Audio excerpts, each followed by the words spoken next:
el podcast de La Coyotera. Atrapando la esencia de los pueblos. Síguenos en nuestras redes. Red de Radios Comunitarias e Indígenas del Parlamento Comunitario de los Derechos de la Naturaleza.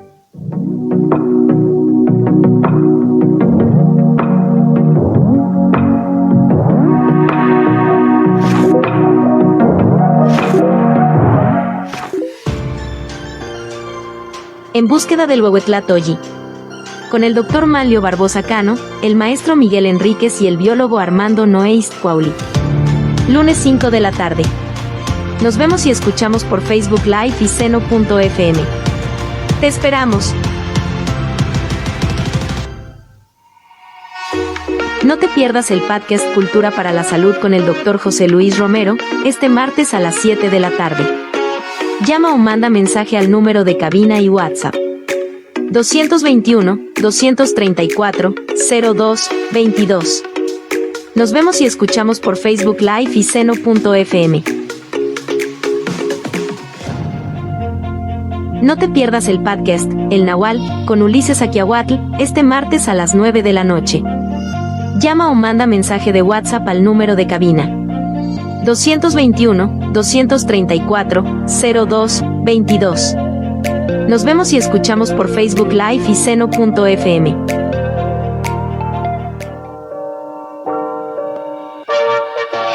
No te pierdas el podcast Mujer Epigenética, sanando desde la ciencia y el alma.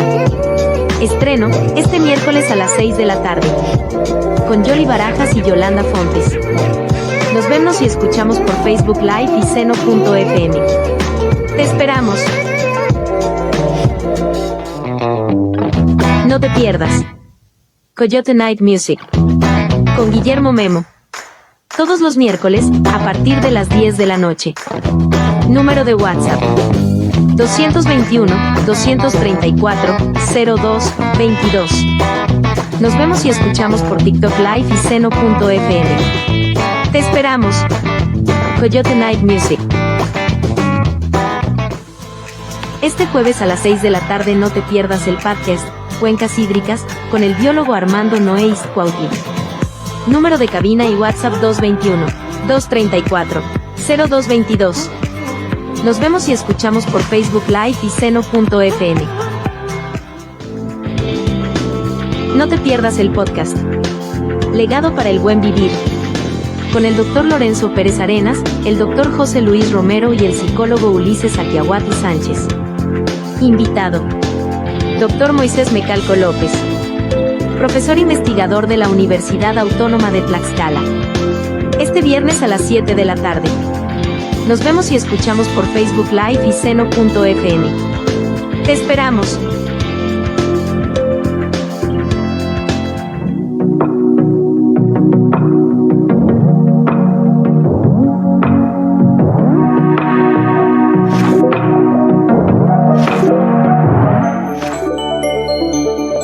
Red de Radios Comunitarias e Indígenas del Parlamento Comunitario de los Derechos de la Naturaleza.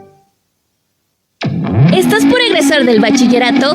La Universidad Intercultural del Estado de Puebla, UIEP, te ofrece una oportunidad única. Estudia sin costo, sin pagos de inscripción, colegiaturas, mensualidades ni anualidades. Asegura tu lugar hoy mismo. Tramita tu ficha en www.uiep.edu.mx y elige entre Educación Intercultural, Turismo Alternativo, Lengua y Cultura, Enfermería, Ingeniería Civil Sustentable, Derecho con enfoque intercultural, Ingeniería en Agronomía y Zootecnia. La UIEP está lista para ayudarte a cumplir tus sueños. Alba Carpintería. El arte de la carpintería en cada detalle. Combinamos habilidades artesanales con técnicas innovadoras para ofrecer soluciones personalizadas que se adaptan a las necesidades y deseos de nuestros clientes. Desde 1995, somos pioneros e innovadores en trabajos residenciales de carpintería. Realizamos la cotización de tu proyecto sin compromiso. Contáctanos y haremos en madera tus sueños. Número de WhatsApp 222-877-8662. Alba Carpintería, patrocinador del podcast de La Coyotera. Sábado Distrito Federal, sábado Distrito Federal, sábado Distrito Federal. Ay, ay. Venga, doctor. Pues hoy empezamos y vamos a presentar al doctor Moisés Mecalco. Él es originario de México, por eso vamos a poner esta canción, México, Distrito Federal. Curiosamente, los sábados era, hace 60 años, el atractivo. Hoy tiene que ser los viernes, por eso dicen que hoy son los viernes, pero ya cambió todo. Ok, sí. Es una cosa interesante, Sí, cierto. pero sí hubo este cambio. Y esta canción nos recuerda qué es lo que se realizaba los sábados cuando salían de trabajar, ¿no? Y pues escúchenla. Ya después de esto vamos a meternos a algo que es su especialidad de él. Cómo se organizaba antes la gente, ¿no? Uh-huh. Yo recuerdo que antes lo que hacíamos los poblanos era visitar a la Virgen de Guadalupe. Ni siquiera íbamos al Zócalo, íbamos a ver a la Virgen de Guadalupe, sí, en esa época. Y la otra parte era Chapultepec, las dos cosas, ¿no? Los changos de Chapultepec. Son changos, son monos igual que usted. Era habitual entonces visitar el castillo, el zoológico. Es correcto, sí. Pues ponemos la canción esta de Sábado Distrito Federal de Gran Chava. Toda la Así tarde comenzamos, pa'l legado café con se un van buen los vivir. vagos. Esta canción nos recuerda un México que era todavía tranquilo, pero ya había mucho congestionamiento de tráfico y costumbres que destacan. Por ejemplo, el manejo era distinguido, las pulquerías. Hoy ya son los antros que se les denominan, ¿no? Entonces hay un cambio muy grande lo que pasó, ¿no? De México, Distrito Federal, pasó la Ciudad de México. Entonces, políticamente ya hay un cambio y de esto vamos a platicar con el doctor Mecalco.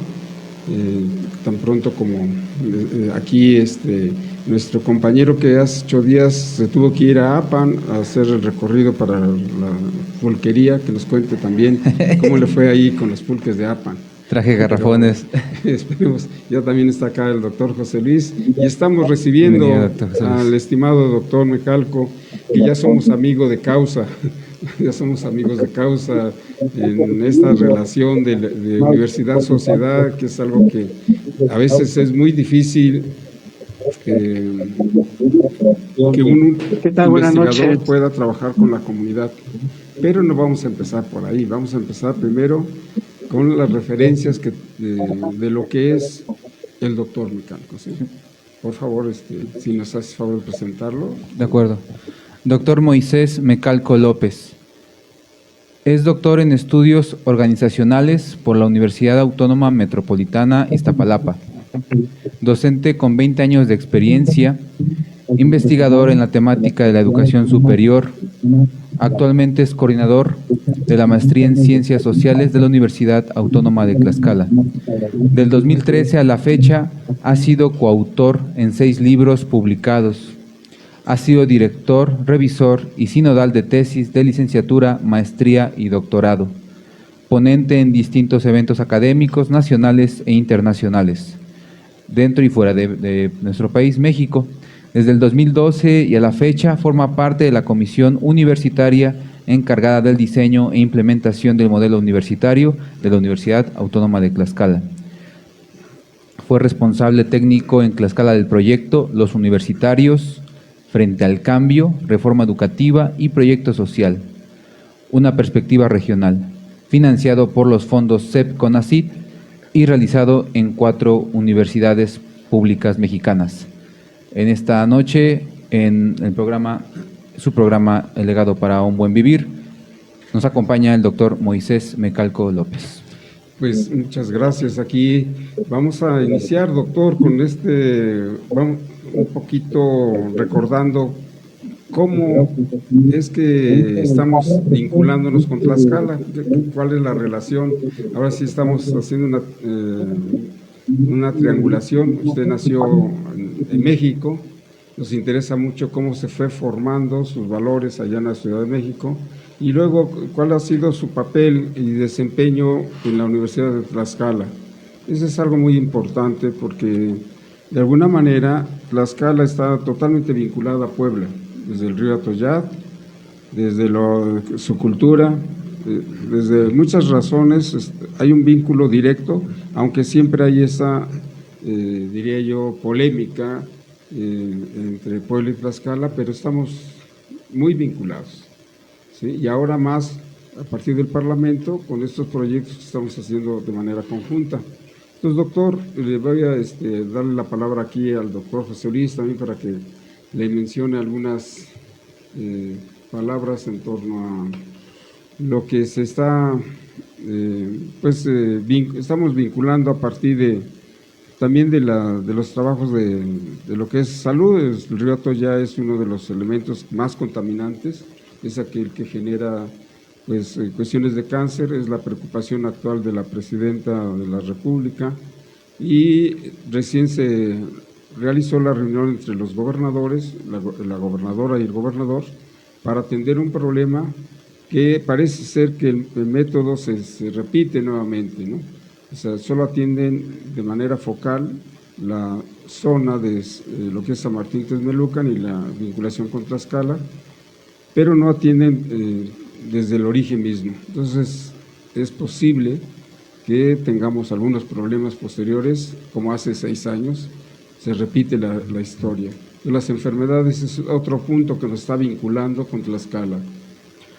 Muy buenas noches, doctor Moisés Mecalco, y muy buenas noches a nuestra audiencia. La invitación para que se comuniquen a través del 221-234-0222, ya sea para comentarios, opiniones, saludos a nuestro invitado de esta noche, una persona bastante importante, ya estuvo mencionando el doctor Lorenzo Pérez Arenas, parte de esta vinculación que se está realizando precisamente con el estado de Tlaxcala y concretamente a través del doctor Moisés Mecalco, y es un honor para nosotros tenerlo aquí esta noche. Muy buenas noches. Pues, doctor, nos gustaría saber cómo era México, el México donde usted nació, si tiene algunos de los recuerdos de su abuelita, de su abuelito, que le dieron y le permitieron ir formando los valores con los que usted actúa y participa, pues profesionalmente y en su vida cotidiana.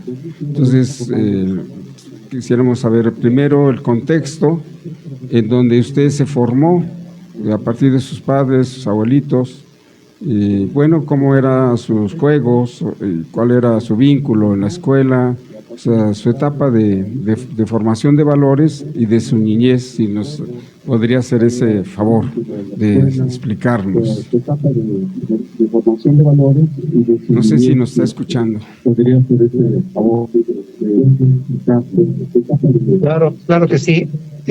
Pues primero que nada les agradezco la invitación. ¿Sí me están escuchando bien? Claro que sí. Sí, ok. Les agradezco la invitación. Y ¿escuchando bien? Doctor Moisés, se está retroalimentando con mi teléfono celular. El sonido de su computadora. ¿Se puede bajar un poquito el volumen para que podamos escucharlo con mayor claridad, por favor?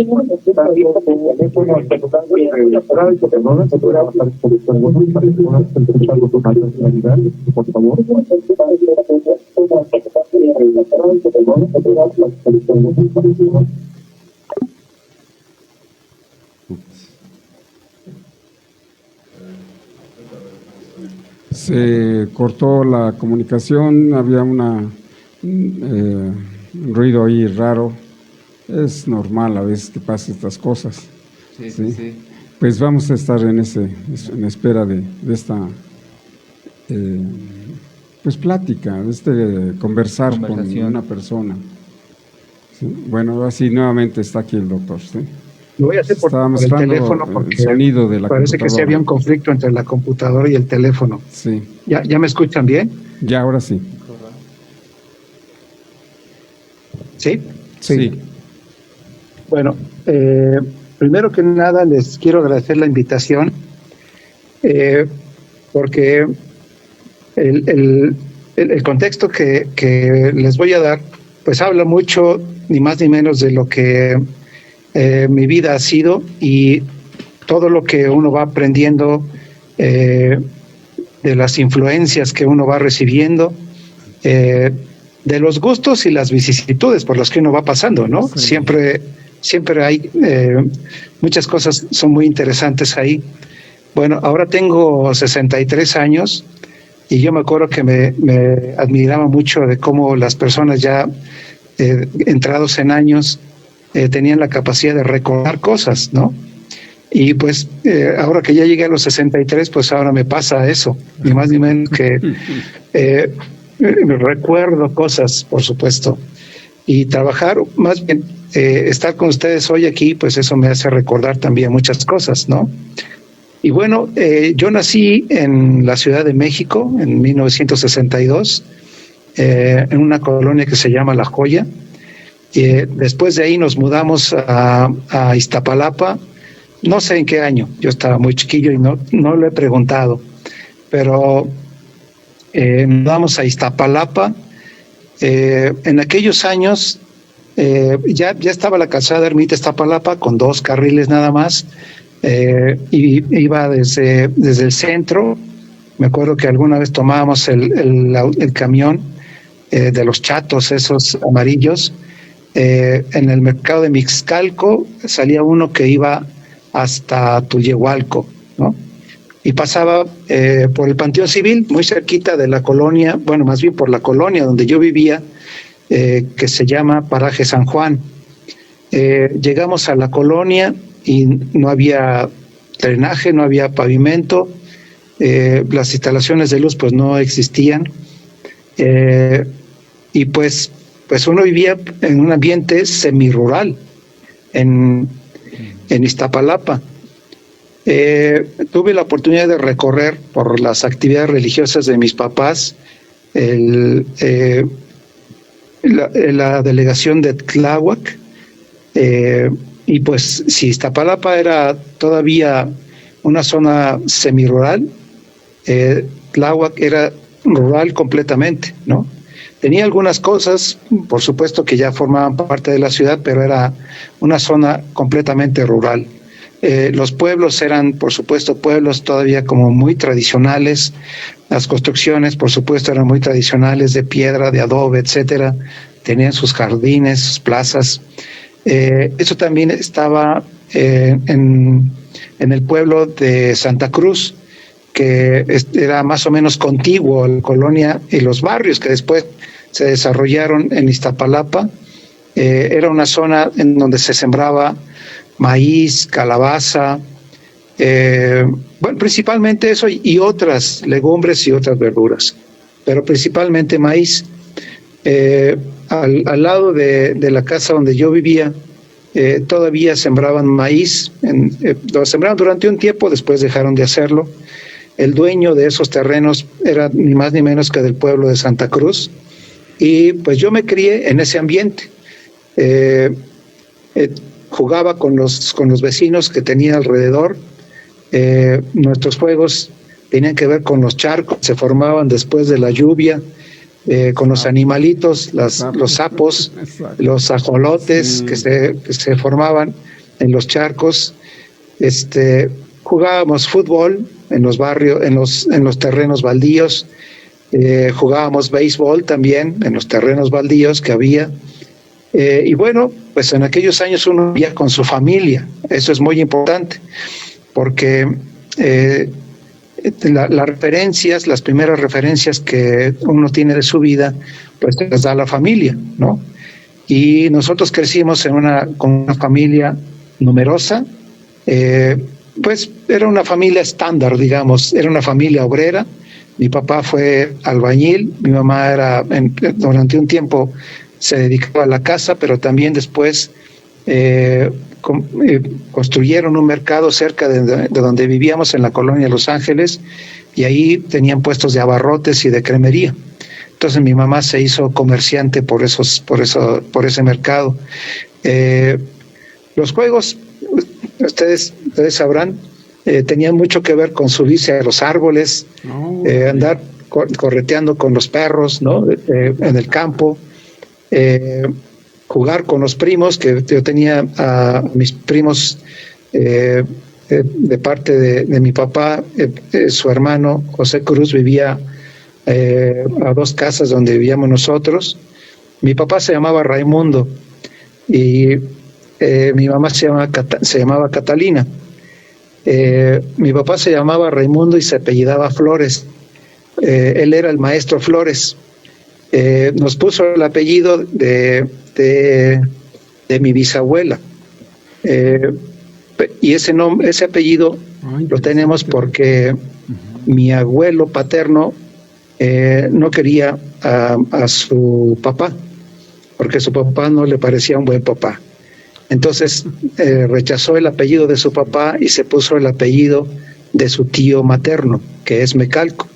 Si hubiera sido el apellido de su papá, yo hubiera sido Islas.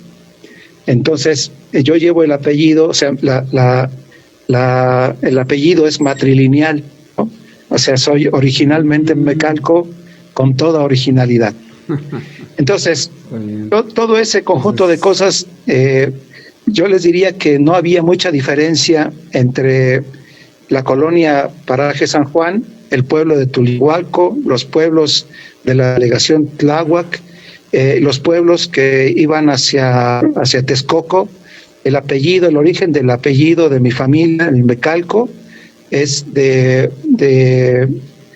Tlapacoya, Estado de México, que está muy cerca de Ayotla, del pueblo de Ayotla. Wow. Si ustedes van al panteón de la localidad, ahí hay Carrión, Mecalco e Islas, ¿no? Porque de ahí viene el apellido. Bueno, les digo, no era muy diferente. La vida era en Iztapalapa semirural, en Texcoco todavía era rural, Tláhuac y Milpalta eran rurales, y los juegos tenían que ver con eso, ¿no? Con todo el ambiente natural que había alrededor. Y pues uno jugaba entre la milpa, cuando sembraba milpa, y si no, pues uno se subía a los árboles, o les digo, andaba uno correteando perros, gatos, o jugando con ranas, con sapos y con ajolotes, ¿no? Eso era lo que hacíamos. Sí, ¿y qué recuerda de alguna de las pláticas de su papá? Algunos de los consejos que le daba, o su mamá. Bueno, ellos eran testigos de Jehová. Bien. Entonces tenían, por supuesto, toda la influencia de lo que implicaba la lectura de la Biblia. Y pues mucho de eso ustedes sabrán. Los testigos de Jehová son más o menos ortodoxos en todo esto que tiene que ver con los 10 mandamientos, ¿no? Entonces, los consejos de los papás tenían mucho que ver con eso. Y entre los principales estaba el respeto a los demás, por supuesto. Uno respetaba fuertemente las jerarquías familiares, y estaba primero el abuelo, el papá, la mamá, los hermanos mayores, y los últimos éramos los más chiquillos. Y bueno, no sé exactamente cómo nos respetaban, pero de que nos querían, eso sí lo sé, ¿no? Pero tenía mucho que ver con estas creencias de los testigos de Jehová, muy apegados a la lectura de la Biblia, ¿no? Esta era la guía de la conducta de mi mamá y de mi papá. Entonces, a lo largo de los años fue lo que aprendimos, y por fortuna, creo que fue una influencia muy positiva, porque a lo largo de los años creo que he sido muy respetuoso de la gente, ¿no? Por supuesto, sí, a veces uno comete errores en eso, por supuesto, pero creo que sí he sido respetuoso, y también creo que puedo decir que en la familia que he formado, también esa ha sido el tónica, ¿no? Tener mucho respeto por los demás. Y también aprender a respetar a la naturaleza, aprender a respetar a los animalitos, ¿no? Ustedes saben que la relación con los animales antes era muy cercana. En mi casa siempre tuvimos perros, gatos, pichones, guajolotes, gallinas, conejos. Eventualmente, incluso por cosas de la vida, una tía mía que vivía en Tulyehualco tuvo que ir a vivir a mi casa y ella tenía vacas. Entonces, algunos años tuvimos vacas en la casa también. Y pues todo eso nos acercaba a la vida de aquellos años, vivida pues de manera muy local, ¿no? Muy metidos en la ruralidad. Evidentemente, para los años en los que empezó a crecer la ciudad, se empezó a industrializar. Iztapalapa se industrializó también con mucha rapidez, y los terrenos vacíos empezaron a desaparecer también. Llegaron los nuevos vecinos, llegaron las unidades habitacionales, etcétera. En fin, teníamos por fortuna, me parece que fue Díaz Ordaz el que hizo llegar dos o tres calles pavimentadas que desembocaban en la escuela primaria que se construyó a escasos 50 metros de donde yo vivía. La escuela se llamaba República de Guinea. Y pues yo asistí a esa escuela, no para primer año, porque por cierto, no pude entrar en primer año a esa escuela porque pues la gente venía de muy diferentes colonias a esa escuela y yo no alcancé lugar. Pero por fortuna uno de mis hermanos mayores tenía una buena relación con su profesor y pude ir a la primaria, la Purísima, que estaba caminando a unos 15 minutos cruzando la calzada Ermita Iztapalapa. Y yo el primer año fui allí, a esa escuela. Junto a esa escuela, había una unidad deportiva en donde pues había, ya ustedes saben, los juegos de aquellos años, barras, columpios, canchas de voleibol, de básquetbol, de fútbol. Y bueno, si yo llegaba temprano, antes de entrar a la escuela, pues entraba a la unidad deportiva, y si salía y mi hermano tenía ganas de darse una vuelta a la unidad deportiva, pues ahí íbamos a jugar, ¿no?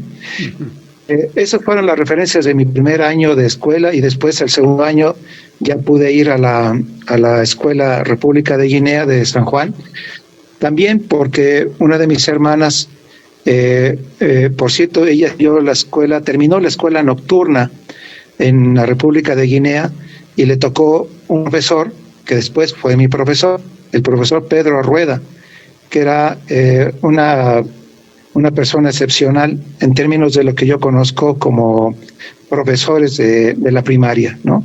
Era un profesor excepcional, que también marca la vida, ¿no? Era un buen profesor. Estaba estudiando, me acuerdo, arquitectura en el Politécnico, nos daba clases de geometría, mientras nos enseñaba a calcular áreas, perímetros y todas estas cosas. Pues él se ponía de pronto a estudiar también sus libros de arquitectura, y sobre eso íbamos aprendiendo. Entonces, todo ese conjunto de cosas, ya saben ustedes, hace toda una variedad de influencias y una variedad de cosas. Y sí, pues uno en la familia aprende muchos de estos valores, pero quisiera decir también que para aquellos años, en esos ambientes semirurales, una ciudad todavía pequeña, pues los valores eran muy compartidos, ¿no? A diferencia de lo que tenemos hoy, en donde hay una mezcla extremadamente compleja de proveniencias de habitantes de la ciudad, y donde los valores se mezclan y también llegan los antivalores, por supuesto. Entonces, en aquellos años era mucho más sencillo, digamos que la complejidad social era mucho menor, y por eso uno aprendía con mucha más fuerza el tipo de valores que se procuraba la comunidad, ¿no? Entonces, pues creo que esa fue una buena influencia. Todavía creo que la traigo conmigo, la ando cargando y no me pesa. Es increíble escuchar el proceso de transición que se sufrió de lo agrario, del México agrario. ¿Quién iba a pensar de que Iztapalapa era zona de producción agrícola, ¿no? Ahora que lo vemos así, y también me trae al recuerdo de que Ayotla Textil, como se establece una de las fábricas en donde se llevan a varios aquí trabajadores de mayorazgo de San Baltasar, Campeche, se van a trabajar allá a Ayotla Textil. Entonces ha de haber conocido que seguramente algunos de sus familiares entre ellos. Es interesante, ¿no? Por esa relación que se encuentra. Y este proceso de urbanización, pues realmente dio un giro y da la aparición a los antivalores, o sea, es el surgimiento del proceso de los antivalores a partir de esto. Fíjese que acá en San Baltasar hubo una fricción entre católicos y creo que eran protestantes, algo así, de que los protestantes eran, que los corrieron del pueblo, luego tuvo que intervenir la policía y todo, o sea que en los 60s había fricciones de tipo religioso fuertes. Así, pues aquí habría que recordar todo lo que pasaba en ese sentido. Pues doctor, dicen el humanismo no lo inventaron apenas, el nuevo humanismo ya estaba desde que se estaba viviendo, ¿no? Por lo que estamos escuchando, ¿no? Porque dicen ahora ya lo manejan como un lema político, ¿no? El lema, somos humanistas, dicen, bueno, algunos políticos, ¿no? Sí. Pero realmente el humanismo ha existido de siempre. Pues, doctor, ¿le parece? Nos vamos con una canción, pues no sé si le guste Silvio Rodríguez, ¿sí? Sí, claro. Que sería La era está pariendo un corazón. Sí, sí, sí. A ver si le gusta esa canción, porque es algo nuevo. Ahora estamos precisamente en nuevo cambio, ¿no? Una nueva transformación. Sí, exacto. Pues a ver, aquí Guillermo que nos ponga esta canción, pues la escuchamos. Pues escuchamos aquí a Silvio Rodríguez, propio de esa época de los 60s, movimiento pues revolucionario con la cuestión de Cuba, que era un ícono para todos los que de alguna manera se identificaban con este movimiento social. Pues hasta aquí tenemos la cuestión esta del 68 y toda esta problemática, y eran canciones de protesta, eran canciones que siempre nos hacían ese referente, ¿no? Entonces, en la era estaba pariendo un corazón, o sea, algo nuevo, y es lo que nos está pasando en este momento, ¿sí? Pues doctor, ya hay unos saludos saludos para el doctor Moisés Mecalco, de Aide Mendoza, de Benjamín Espinosa, Nicolás Olivares de Izúcar de Matamoros, de Radio Itzocan, saludos amigos de Radio Itzocan, de Jolalpan, Puebla, Isidra Parra Hernández, a la doctora Rosy Alonso, que nos acompaña esta noche, de Huehuetla, Puebla, a Celita Espinosa, de Radio Stoltepetl, de la maestra Rosy de la Universidad Intercultural de la Casa del Jaguar, María Esther González, a Cosimo Pérez, a Livo Laura Ponce, de Xostla, Puebla, a Nice Randall y Gude Muñoz, y también JC maestra Solís Gudelia. 7. Oh, sí. La maestra Gudelia. Maestra Gudelia, si nos está escuchando, también tiene que irse preparando, porque tiene usted, con mi gran amigo, su papá de usted nos tiene que también contar esa historia. Fíjese qué bonito esta intervención que está teniendo aquí el doctor Moisés, y con la maestra Rosy, así también como que de repente me trajo el recuerdo de la maestra Rosy en su forma de participar y todo, ¿sí? Y hoy el doctor Moisés nos trae este enfoque humanista de la forma como se nos fuimos formando algunos, en este caso él, ¿sí? Y pues qué bien. Pues vamos a pasar un momento interesante en este proceso de formación que usted tuvo desde la secundaria a lo que sería su vida profesional. ¿Cómo fue las etapas y cómo se fue entrelazando con estos valores que usted tenía? No sé si usted nos quiera dar este proceso de formación y profesional. Ustedes me provocaron los recuerdos y ahora se aguantan. Eso que está bien, doctor.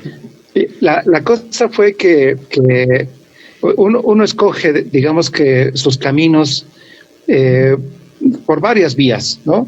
Yo lo que podría decir es que a lo mejor fue mi profesor Pedro Rueda, a lo mejor la enciclopedia que nos llevó mi papá de Life a la casa alguna vez. Esas enciclopedias eran una maravilla, tenían muchas fotografías, tenían arquitectura, ciencia, naturaleza, etcétera, eran una maravilla. También pudo ser que en la televisión me gustaba ver, porque en algún momento tuvimos una televisión en los años 70, después de que no se podía ver televisión, porque no, ustedes se acordarán que no todo el país tenía unificada la frecuencia eléctrica, y en los años 70 por ahí se unificó la frecuencia eléctrica y entonces ya pudimos tener una televisión en la que podíamos ver documentales. Y entonces había documentales de Jacques Cousteau, de la naturaleza, de África, etcétera, etcétera. Había programas como Daktari, no sé si se acuerdan de esto, y puede ser que todas esas influencias de una u otra manera me fueron llevando a pensar que en algún momento yo iba a ser científico. Alguna vez mi hermano Raimundo me preguntó, cuando yo tenía unos 10 años yo creo, bueno, ¿y tú qué vas a hacer cuando seas grande? Y yo le dije, pues yo voy a ser físico matemático, y nada más. No sé de dónde que eso, pero esa fue la respuesta. Y quise hacer esa trayectoria, pero no se me dio, porque fui a la secundaria, estudié en la secundaria técnica 90 de Iztapalapa, que estaba en la esquina de Rojo Gómez y la Ermita. Terminé bien, me fue muy bien. Tuve también buenos profesores. Aprendí algo de matemáticas, no lo suficiente para pasar el examen de la vocacional. Entonces hice mi examen de la vocacional, pero no acredité. Entonces terminé, hice la secundaria, aprendí un poco de mecánica, porque fui al taller de ajuste de banco y máquinas herramientas. Ahí aprendí a manejar desde un torno chiquito a un horno grandote, taladros, fresadoras, ahorita no me acuerdo cómo le llaman a una máquina con la que poníamos metales. Aprendí a usar limas, aprendí a usar compases para trazar el metal y cortes que teníamos que hacer. Aprendí muchas cosas en ese taller muy interesantes. A final de cuentas, pues no lo pude seguir haciendo, pero digo que siempre me gustó. Pero yo tenía una inclinación también, ¿no? Hacia la carpintería. Entonces, después me gustaba más hacer cosas que tenían que ver con carpintería. Lo hice muy poco tiempo. A lo mejor un día vuelvo a eso, a lo mejor. Fui a la secundaria, terminé la secundaria y después fui al colegio de bachilleres. En la colonia Ejidos del Morel, que se llamaba. No tenía pavimento, no tenía drenaje tampoco. Era una escuela en la que estaban construidos 3 edificios. No tenían una dirección, no tenían una biblioteca. Se fueron construyendo al paso de que estuvimos nosotros ahí. Pero tuve también buenas influencias. Había un buen profesor de literatura, un muy mal profesor de filosofía, un buen profesor de matemáticas, una muy buena profesora de química. En fin, uno va viendo estas cosas que de pronto parece que los profesores son los que le dan a uno, le despiertan a uno el gusto por ciertas cosas. Y a mí me despertó mucho más el gusto la literatura y lo social, la sociología. tuve una buena profesora de sociología, y entonces la sociología fue una cosa que me gustó mucho, empecé a leer un libro, y eso me despertó mucho la inquietud por seguir los estudios profesionales. Pero antes de eso, y también teniendo como telón de fondo la canción de Silvio, habré de decir que mi hermano Oscar, él empezó a trabajar como obrero en la fábrica de cierres Ideal, y de ahí se involucró un tanto en la actividad sindical, y después, a través también de la relación que tenía con uno de mis primos, se involucraron en el trabajo político en el Partido Mexicano de los Trabajadores, en el que yo empecé a trabajar a los 16 años, también, ¿no? Iba a asambleas, trabajaba, iba a las actividades que organizaban, y también iba a actividades de proselitismo, etcétera, etcétera, y me afilié a los 18 años al Partido Mexicano de los Trabajadores. Entonces, cuando yo llegué a la Universidad Autónoma Metropolitana, para esto yo conocí la Universidad Autónoma Metropolitana cuando estaba en la secundaria, ¿no? Porque vivía uno de mis amigos en la colonia progresista, Ulises, vivía ahí en esa colonia, y me llevó a ver la universidad. Y yo dije, pues algún día haré por aquí, ¿no? Y sí, a los 18 años me involucré en el trabajo político, pero nunca se me quitó la inquietud por ir a la universidad. Y yo terminé el colegio de bachilleres. Un año después me fui a inscribir a la Universidad Autónoma Metropolitana. Me inscribí en la licenciatura en Ciencia Política, porque yo pensaba que la política y la ciencia política eran lo mismo. Entonces, yo quería seguir una trayectoria política también para aquellos años. Pues dije, voy a estudiar ciencia política, ¿no? Porque sería lo natural. Pero la sorpresa fue que la ciencia política y la política no son lo mismo, ¿no?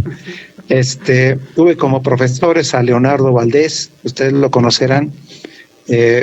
Ahora ya no lo recuerdo con tanto cariño, pero lo recordaba en aquellos años porque también él era el secretario de Asuntos Juveniles del Partido Mexicano de los Trabajadores. En aquel tiempo lo dirigían Eberto Castillo y Demetrio Vallejo, a quienes conocí personalmente, ¿no? Y por eso la actividad política me llevó a estudiar ciencia política, y terminé la licenciatura de ciencia política hasta los años 90. Yo entré en 1982 a la universidad, pero corté la trayectoria educativa, profesional, en el año 1986, porque por la influencia de dos profesores míos, la doctora Cristina Montaño y el doctor Daniel Lund, eran un matrimonio. Empecé a trabajar con ellos en una empresa de consultoría que tenía como misión el reintegrar a la vida económica a trabajadores migrantes que habían sufrido accidentes de trabajo en California. A través de ellos, pues conocí, por supuesto, me gustó mucho la historia, como me la explicaba Cristina, y después conocí pues prácticamente medio país, especialmente el centro de la República, porque los migrantes estaban principalmente en Michoacán, en Jalisco, una parte de Guanajuato que me tocó visitar. Visité Aguascalientes, Zacatecas, visité también Sonora, Tamaulipas, Matamoros, en fin, varios de los estados del centro del país los conocí, no solamente en la ciudad, sino también las periferias, los municipios en donde había migrantes, pues estaban fuera, no estaban en la ciudad, estaban fuera de las ciudades, así que sí, el campo por ellos. Aprendí a hacer entrevistas en el campo, ¿no? Porque tenía que entrevistar a los migrantes y tenía que entrevistar a los posibles entrenadores que podrían tener para aprender un nuevo oficio, o también a quienes podían instruirlo del arte de criar ganado o de tener granjas de cerdos o de vacas o de gallinas, perdón. Y eso pues me llevó a conocer, les digo, medio país. El otro medio país yo me lo recorrí por mi cuenta, con amigos de la universidad, por cierto. Entonces esa fue la trayectoria. Llegué a las ciencias sociales porque al tiempo Estuve trabajando de 1986 a 1990 con los migrantes. En 1990 dejé de trabajar en eso, me regresé a la universidad a terminar y la acabé en 1992. Y después en 1994 me inscribí en la maestría en Ciencias Sociales, donde principalmente me hice de sociólogo, donde más me formé como sociólogo fue ahí. Y después, en el año 2000,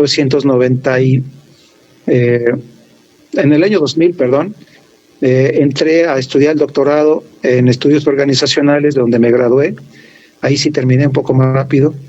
Terminé la maestría, me titulé, entré al doctorado y terminé el doctorado. Y después vine a vivir a Tlaxcala, y empecé a trabajar en la Universidad Autónoma de Tlaxcala. Mi trayectoria académica la inicié en la UAM Iztapalapa como profesor de sociología.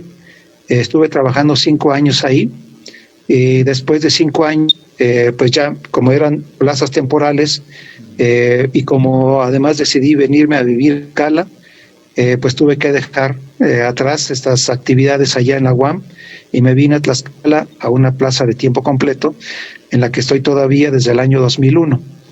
Entonces, pues esa ha sido un poco la trayectoria, con sus ires y venires, con sus problemas y a mí francamente volver a la licenciatura, terminar la licenciatura me resultó muy, pero muy placentero, porque conocí a amigos que todavía sigo cultivando. Alguno de ellos es mi compadre, vive en Oaxaca, se llama Emilio Santiago Ambrosio. Conocí ahí a Alfredo Partida Guzmán, que sigue siendo mi compañero de trabajo aquí en Tlaxcala. Y bueno, con ellos conocí pues Oaxaca, conocí Chiapas, conocí una parte de Veracruz, en fin, ¿no? Otros estados conocidos por mi cuenta,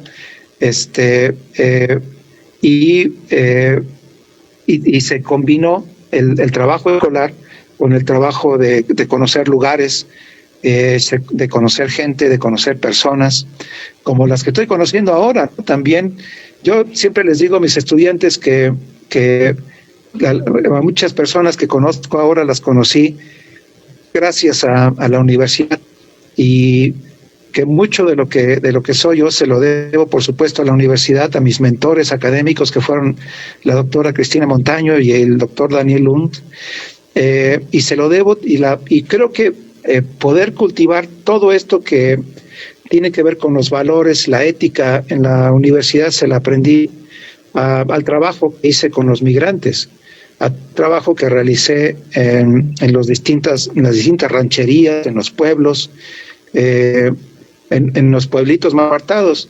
El primer viaje que tuve que hacer por este trabajo de consultoría lo hice a un lugar que se llama Puertecito del Tránsito, que es el municipio de Santana Maya, Michoacán. A Puertecito del Tránsito solamente subía un camión en la tarde, a las 3 de la tarde, y bajaba al otro día a las 7 de la mañana. No tenía luz, no tenía, por supuesto, agua ni drenaje. No sé exactamente cómo se hacían de todo eso, pero Puertecito del Tránsito era un pueblo que existía por ahí, como existen muchos otros pueblos todavía, especialmente en las montañas, en los estados montañosos del país. ¿Cómo sobreviven? No lo sé, porque no estuve suficiente tiempo ahí. Lo que sí sé es que la gente es extremadamente amable. Ellos se quitan el alimento de la boca para dárselo uno, ¿no? Es cariñosa, amorosa, y todo eso, pues les digo, va marcando las trayectorias, ¿no? Y esa es una cosa que a mí me gustó muchísimo. Hay cosas que me gustan mucho de mi universidad, hay cosas que no me gustan también. Hay cosas que me gustan mucho de las universidades actualmente y hay cosas que no me gustan de las universidades actualmente. En fin, ha sido parte de irse formando intelectualmente y de ir recorriendo un mundo que como ustedes ven, a veces piensa uno que se complica más. No sabemos qué va a resultar ahora esta época neoliberal, con tanta tecnología y con gobernantes que, dice uno, son una amenaza no solamente para su propia vida, sino para la vida de todos los demás y de todos los seres humanos en el planeta, ¿no? Es una época complicada, ciertamente, angustiosa. Uno a veces se levanta con un sabor amargo, ¿no? A veces se acuesta también con un sabor amargo, porque el mundo se ve complicado, la vida en México se ve complicada, pero uno tiene también esos remansos de paz, como el programa, o el trabajo, las relaciones que hemos hecho con los compañeros que participan en el Parlamento, la gente que hemos conocido.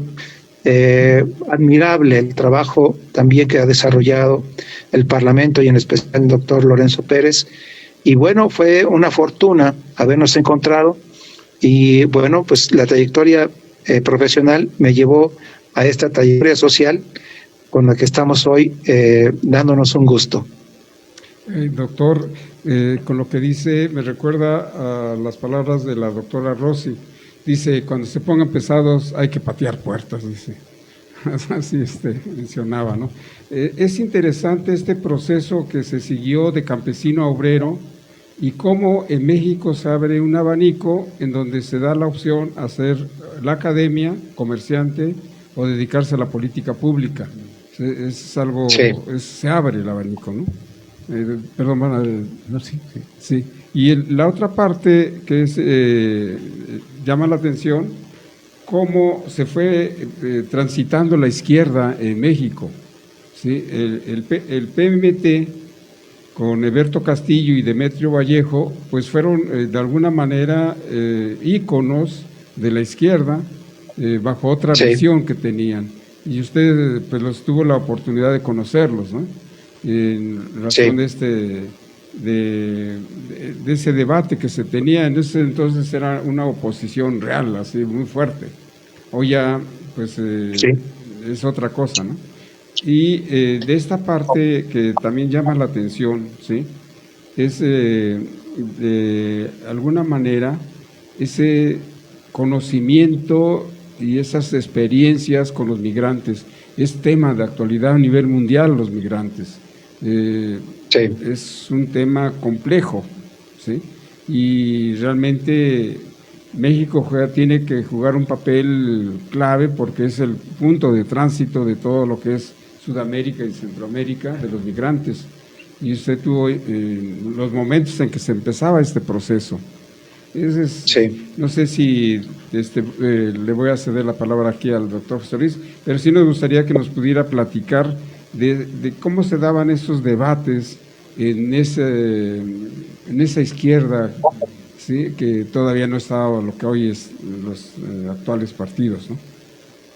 Sí, claro. siguen los... ¿Toma la palabra el doctor José Luis? Para saludos que le mandan doctor Moisés, de nuestros compañeros del Parlamento y otras personas, Mateo Vázquez de Xostla, Puebla, de Xostlán Radio, Suri Romero, Meche Aguilar Garduño, los amigos de Hueso Colorado, Lupita Carrillo, de Izúcar de Matamoros, Eli Santos, de Amozoc de Mota, Puebla. Saludos, doctor. Muchas gracias a todos ellos también, porque en algún momento nos hemos encontrado y a otros en algún momento nos habremos de encontrar, seguramente. Así es. Pues no sé si nos pudiera profundizar un poquito cómo se estaba dando ese debate de lo que sería la formación de la izquierda, en este caso del PMT, ¿sí? Que no se confunda. Sí, creo que el PMT tenía una influencia muy particular, por supuesto, también como el Partido Comunista, pero el PMT tenía influencia de un científico, eminentemente científico, que era el ingeniero Eberto Castillo. Una de las grandes cosas que ve el mundo es la trilosa, que es ni más ni menos que su invención. Y él vendió la patente de la trilosa para invertir ese capital en desarrollar el Partido Mexicano de los Trabajadores. era un hombre extremadamente inteligente, ¿no? Inteligente en términos de su formación científica y también como político. Ustedes acordarán que el ingeniero Alberto Castillo estaba compitiendo al mismo tiempo que también se lanzó la candidatura de Cuauhtémoc Cárdenas a la presidencia. Y el ingeniero Alberto cedió su lugar, ¿no?, al también ingeniero Cuauhtémoc Cárdenas.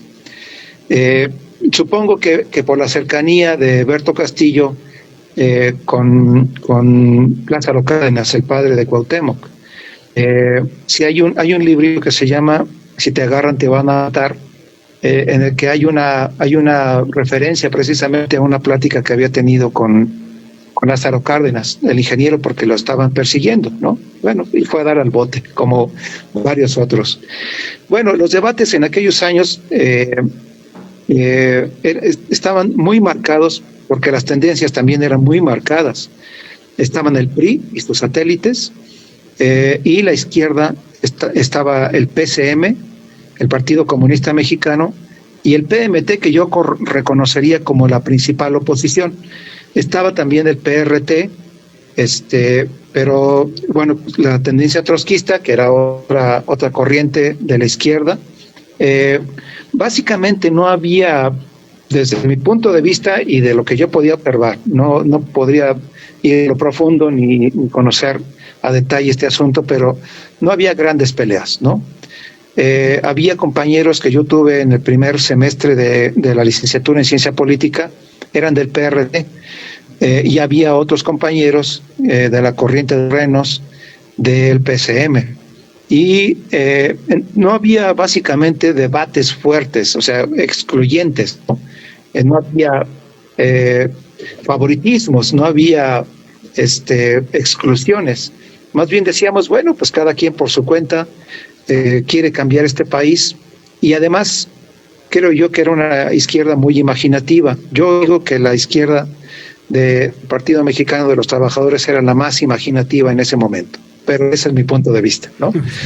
Y los debates estaban en razón de cómo derrotar al PRI, y no se veía por dónde, puesto que el PRI tenía a todos los diputados de todos los congresos estatales, tenía a casi todos o todos los presidentes municipales, a los síndicos de cada uno de los municipios del país, tenía a todos los gobernadores, a todos los diputados federales, a todos los senadores y a todos los funcionarios del gobierno. No había prácticamente ninguna diferencia entre el PRI y el gobierno, ¿no? Entonces, derrotar en ese momento al PRI, pues era una tarea titánica. Representaba para todos una tarea titánica. No por nada, no recuerdo ahorita las fechas, pero no por nada hubo una primera unión de la izquierda en la que participó el Partido Mexicano de los Trabajadores y el Partido Comunista Mexicano, me parece que también el PRT, y se formó el partido, se me olvidó el título ahorita, el nombre del partido, no me acuerdo, se me olvidó ahorita cómo se llamaba ese partido, pero fue la primera integración de las izquierdas en el país, y así pudieron ir por la primera disputa por la presidencia, en la que por cierto yo fui funcionario de casilla, y pues los funcionarios de casilla no era funcionario de casilla, era representante del PSUM, era representante por el PSUM, y no tuve oportunidad de acompañar a las urnas hasta el comité distrital, porque pues los que se adueñaban de todos los paquetes electorales eran priistas o eran funcionarios o gente pagada por el gobierno, por el PRI. No había diferencia en eso. Bueno, el debate era cómo rotar al PRI, y pues creo que eso no era un debate, sino era más bien un ponerse de acuerdo sobre las formas que se podían utilizar para derrotar al PRI. Ustedes acordarán que en 1986 José López Portillo pues ya tuvo que construir una ley la ley electoral, la primera ley electoral, la LOPE, Ley de Organizaciones y Procesos Políticos Electorales, una cosa así se llamaba, y fue precisamente por la presión que ya desde ese momento la Izquierda Unida había presentado, y después, posterior a ese, ya pudieron hacer la primera presentación de un candidato a la presidencia. Pero la izquierda funcionaba, y funcionaba, creo yo, bastante bien, en razón de ir ganando espacios políticos. Se ganaron las primeras diputaciones. También la COSEI, era una organización de izquierda, ganó el municipio de Juchitán, en Oaxaca. Y hubo por aquí y por allá triunfos de candidatos de izquierda, y les digo, pues con el PSUV entraron los primeros diputados de izquierda, de verdadera izquierda, porque también estaba el Partido Popular Socialista, que no tenía nada de popular y nada de socialista y tampoco nada de izquierda. Era un satélite del PRI en ese momento y tenían diputados. Los primeros diputados, hasta donde recuerdo, entraron por el PSUV.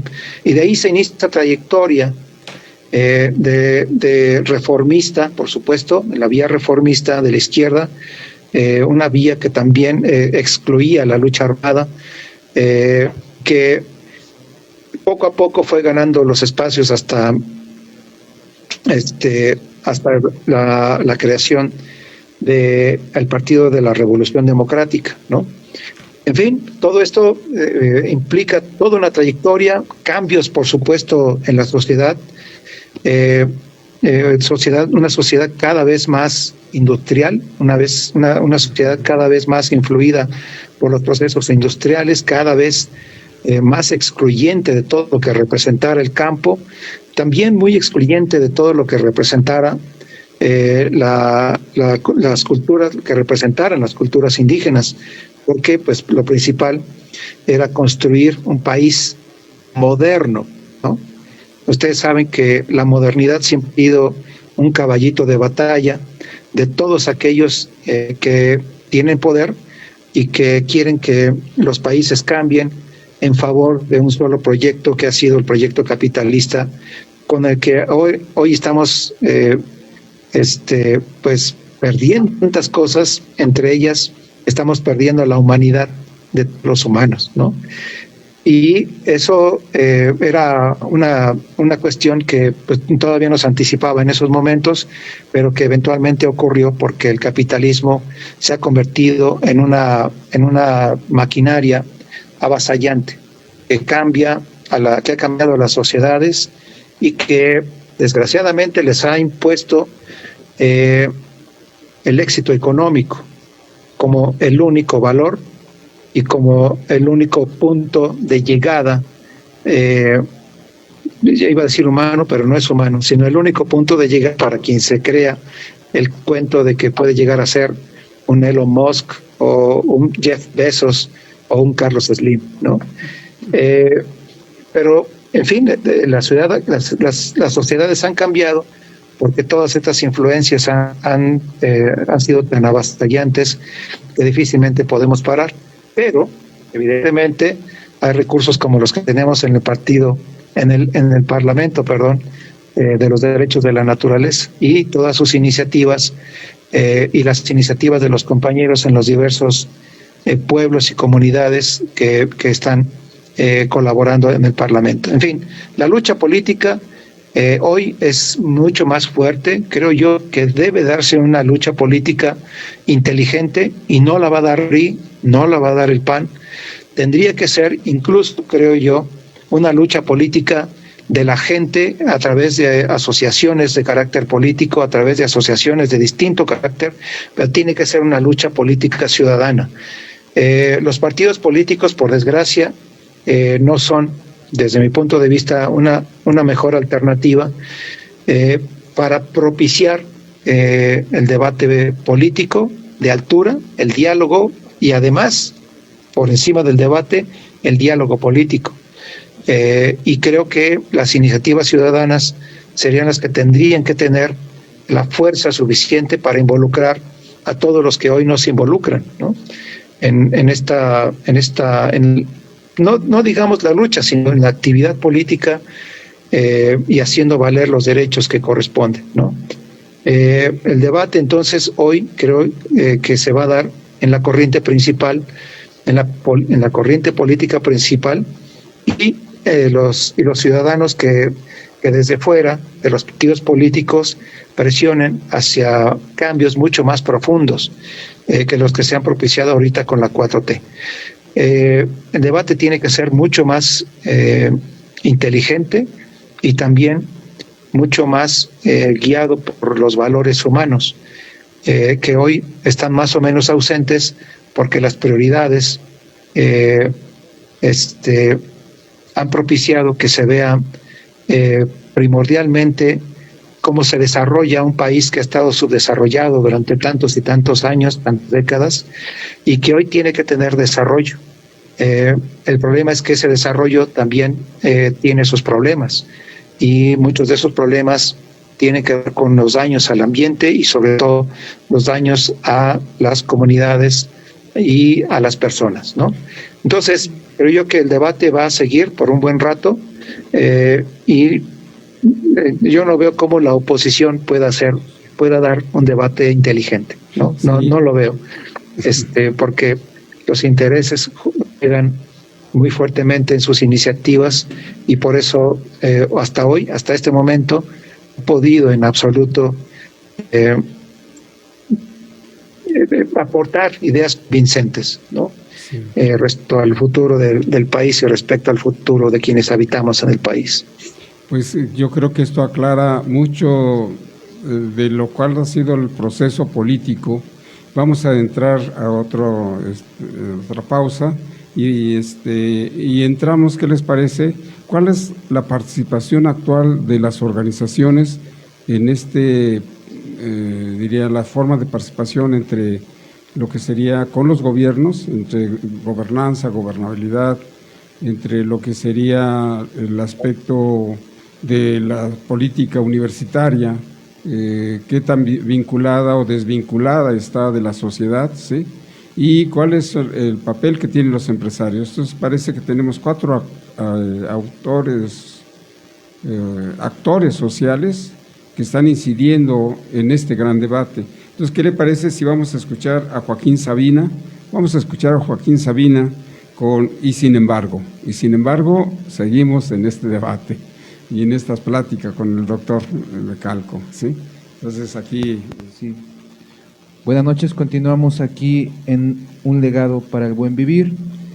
Estamos dialogando con el doctor Moisés Mecalco. Tenemos algunos comentarios, saludos de Radio Ostoltepetl. Gracias, don Nicolás. Saludos cordiales hasta Jolalpan, Puebla. Radio Ostoltepetl. También nos manda saludos Lupita, dice saludos. Mateo Vázquez, saludos de Radio Xochtlán. Claro que sí, señor Mateo Vázquez, saludos a Radio Xochtlán de Xochtla, Puebla. Y bueno, hasta ahí. También, bueno, saludos a Idea Arista, que también nos acompaña, compañera de la radio comunitaria de Itzocán, ubicada en Izúcar de Matamoros. Tenemos tenemos saludos de SC Angie Nork, de Estrella González, de Puebla, y de Jolalpan, Puebla. Desde Jolalpan, Puebla nos están escuchando de distintas radios comunitarias, doctor Moisés. Entonces, sí, lo escucho, qué bueno. Esto es muy importante para el Parlamento y para la red de radios comunitarias, el poder hacer este enlace y, pues, en este caso, llevar su mensaje de su formación, y posteriormente veremos su actuar académico. Pero es importante que esto sea compartido con las demás radios comunitarias e indígenas afiliadas al Parlamento Comunitario de los Derechos de la Naturaleza en el estado de Puebla. Saludos también de Hilda Ilbush. Un abrazo, Hilda, y bueno, muchas gracias a todos los compañeros que nos están escuchando esta noche. Pues doctor, dice aquí el doctor José Luis, los diablos son los mismos, solo cambiaron de traje. Ya. El infierno es el mismo. Así es. Pues fíjese que el avance en México en razones políticas, quiero enmarcar esto, pues hoy tenemos ya derechos avanzados en los de las mujeres, en de los niños, en de los mayores, ¿sí? En política creo que se ha avanzado, pero el modelo económico sigue siendo el mismo. O sea, sigue siendo el modelo capitalista, neoliberal, ¿sí? Y se ha perdido el aspecto ideológico. Estamos en un proceso de confusión ideológica, ¿sí? En donde los rezagos continúan, ¿sí? Y se acrecentan. Hoy hay una pobreza extrema en las mismas ciudades, lo que se denominaba aquí las ciudades como progreso, resulta que existe demasiada pobreza en las ciudades. Ahora el campo pareciera ser que está mejor en algunas partes que todavía en las mismas ciudades, ¿no? Y la concentración de la riqueza. Entonces, yo creo que el debate tendría que equilibrarse, ya no puede ser solamente en el sentido de los derechos a la participación social, sino también el derecho constitucional que tenemos, pues, a la vivienda, al trabajo, a la salud, a lo que nos marca nuestra Constitución, pero que no se ha logrado como tal. Hay demasiados desequilibrios, ¿sí?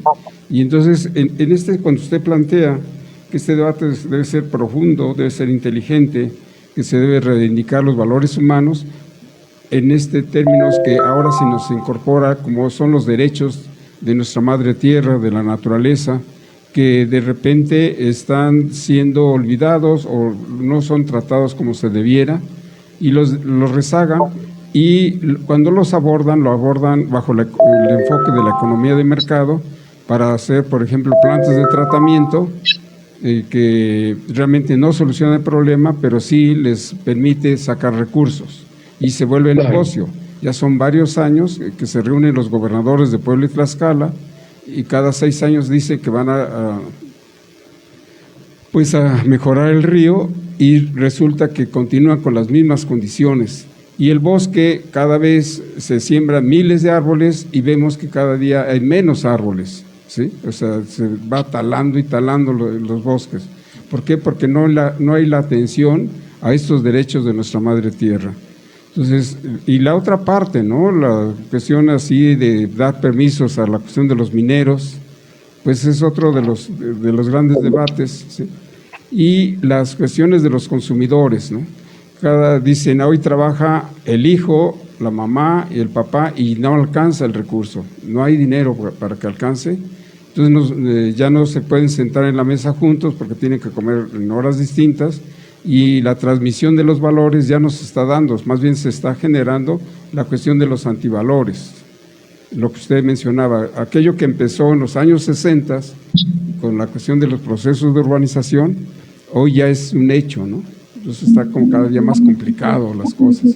Pues nos gustaría que pudiéramos un poco ver cuál es este vínculo que se está gestando, o cómo lo ve usted bajo esa formación, de lo que sería las organizaciones que están defendiendo los derechos humanos, los derechos de la naturaleza, ciertos aspectos, con las mismas universidades. Parece que son mundos diferentes, como si cada quien estuviera en islas y no estuvieran vinculados.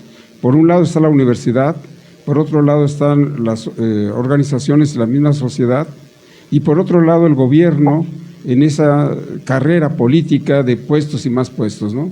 Hoy soy presidente, yo ya quiero ser diputado, y luego ya quiero ser senador, y así. Entonces ellos están en esa carrera política bajo eso de primero miento, ¿sí? Luego difamo, luego me vuelvo cínico, ¿sí? Entonces ellos para ellos predominan los antivalores, y por eso el doctor José Luis decía, el diablo es el mismo diablo, solo que se cambió de traje. Pues, doctor, Sí. entonces quisiera comentar, ¿cómo ve usted, bajo el enfoque de la sociología, cómo se está dando esa relación de estos actores sociales y, lógicamente, los empresarios también? Claro, yo creo que hay un problema que ocurre actualmente. Así como hablaba hace rato del PRI que era dueño de todo, así también hoy corremos el riesgo de que lo que se ha dado en llamar la 4T, se involucra en una especie de soliloquio, ¿no? Porque ganando por aquí y por allá, pues seguramente deben decir, pues, ganamos porque hacemos las cosas bien, ¿no? Entonces, yo creo que ese es un problema. Por eso creo que es necesario que haya otras fuerzas de carácter político y de carácter social que vayan marcando caminos que el 4T no está recorriendo. Porque yo entiendo muy bien que hay urgencias muy específicas. Por ejemplo, toda esta cuestión de las becas y los apoyos a las personas viejas, a los niños que van a la escuela, a las madres solteras, pues a tantos grupos que ahora han resultado beneficiados por apoyos gubernamentales. Yo entiendo perfectamente que se necesitaba. La pobreza estaba tan extendida, y las dificultades que tenían las familias para hacerse de cualquier tipo de ingreso eran tales que pues la pobreza estaba era mucho más lacerante, mucho más extendida. Y había que solucionar de alguna manera, al menos en parte, ese tipo de cosas, y pues los apoyos. Creo que en esa parte todos estaremos de acuerdo. Pero no es posible prolongar este tipo de cosas durante mucho tiempo, ¿no? Principalmente porque las becas y los apoyos son desmovilizadores, ¿no? Yo creo que la gente, si de pronto no tiene tanta urgencia como había antes por formar una agrupación y actuar políticamente, porque no tiene los ingresos suficientes ni para comer, pues entonces con los apoyos ya se tiene para comer. Y entonces esa lucha ya no se da. Y entonces todos esos apoyos desmovilizan. Por eso, cuando usted mencionaba hace ratito a las organizaciones, ¿cuál es el papel de las organizaciones? Yo diría es pero muy importante que organizaciones como el Parlamento u otro tipo de organizaciones que no solamente que estén concentradas en el campo, que estén concentradas en las comunidades, sino también organizaciones en las ciudades, organizaciones regionales, organizaciones de todo tipo, empiecen a tener una mucha mayor actividad, de tal manera que vayan también ganando en influencia, y por influencia también quiero decir poder. No solamente influencia social, no solamente que se puedan difundir sus demandas a través de, por ejemplo, este tipo de medios, sino que también hagan actividad política y entren al debate político. Porque si la 4T sigue en el diálogo consigo misma, ahí vamos a tener graves problemas después. Ya tenemos muchos problemas graves, creo yo, pero vamos a tener todavía más graves problemas porque ellos van a pensar que como no pierden las elecciones, pues están haciendo las cosas bien. Yo creo que hay muchas cosas que se tienen que corregir. Y esto, desde mi punto de vista, tiene que ser tarea de las organizaciones sociales. Organizaciones rurales, organizaciones de productores de distintos tipos de mercancías y productos, de ciudadanos de la ciudad, de organizaciones urbanas, etcétera, y que tengan este papel de ir poniendo los asuntos que no se están atendiendo o no se están atendiendo adecuadamente por la 4T. Y ganar en influencia y ganar en poder. ¿Para qué? Pues para que haya oportunidad de dialogar también con estas instancias que están en el gobierno y que piensan que están haciendo las cosas de maravilla, ¿no? Ese es el principal papel que yo veo de parte de las organizaciones. Hay que hacer que las organizaciones crezcan y hay que hacer que las organizaciones entren al debate político y a la denuncia, ¿no? A la denuncia de todo aquello que no está funcionando bien. Es una necesidad absoluta el que esas organizaciones y que las universidades funcionen también como fuente de denuncia y análisis, ¿no? Yo conozco a muchos académicos de mucha trayectoria con los que yo he convivido y ahora son críticos muy fuertes de la 4T, pero yo no veo las propuestas. Están en contra de la 4T, pero yo no les veo las propuestas, ¿no? Y parece que mucho de lo que ellos critican es que ¿y por qué no tenemos más éxito económico? ¿O por qué no la pobreza ha bajado a niveles en que se registre en términos absolutos, ¿no? Esa pobreza, quiero decir, que haya mejores indicadores en educación, que haya mejores indicadores en empleo, que haya mejores indicadores en ingresos, etcétera, etcétera. No lo tenemos todavía porque con franqueza se puede ver en todo el país que los viejos vicios están todavía muy vigentes. Muchas empresas que no pagan los salarios como deben de pagarlos, que no le dan seguridad social a sus trabajadores, etcétera. Y todo esto se sigue arrastrando en muchas partes del país. Y los compañeros parece que no ven eso, sino ven a nivel macro que estas cosas no avanzan. También veo que no reconocen avances en términos de la seguridad social, por ejemplo, en términos de salud. Hay problemas, ¿no? Pero sí hay avances también en salud, ¿no? Los hospitales están rehabilitados, hay más médicos, hay medicinas, etcétera, con sus fallas, pero están mucho mejor que tener organismos tipo ISSSTE, tipo IMSS, gobernados con el PAN o con el PRI, que estaban francamente en la peor de las decadencias, ¿no? Tratados por los intereses privados, privatizados muchos de sus procesos y sin resultados para la población, ¿no? Y además extremadamente deshumanizados. Y las universidades calladas, ¿no? Las universidades, en los años en los que yo estoy hablando de Berto Castillo, el PMT y todo eso, las universidades a través de sus académicos, inclusive a través de algunas de sus autoridades, hacían la crítica de las condiciones de los salarios, de las condiciones del empleo, de las condiciones de los trabajadores en el país. Había fuerte análisis y fuerte crítica. Y eso se borró, en parte por el éxito del neoliberalismo metido en las universidades, que propició no el alza del salario, sino propició el alza de los ingresos. ¿A través de qué? A través de medidas productivistas. Haz investigación y publica más. Y entonces, si publicas más, vas a tener un acceso a una beca de CONACYT, y la beca de CONACYT obliga a estar metido todo el tiempo en estos asuntos de hacer la investigación, quién sabe de qué carácter. No conozco todos los ámbitos de la academia, pero en los que yo conozco había mucha reproducción de investigación sobre los mismos temas, sin salir, ¿no?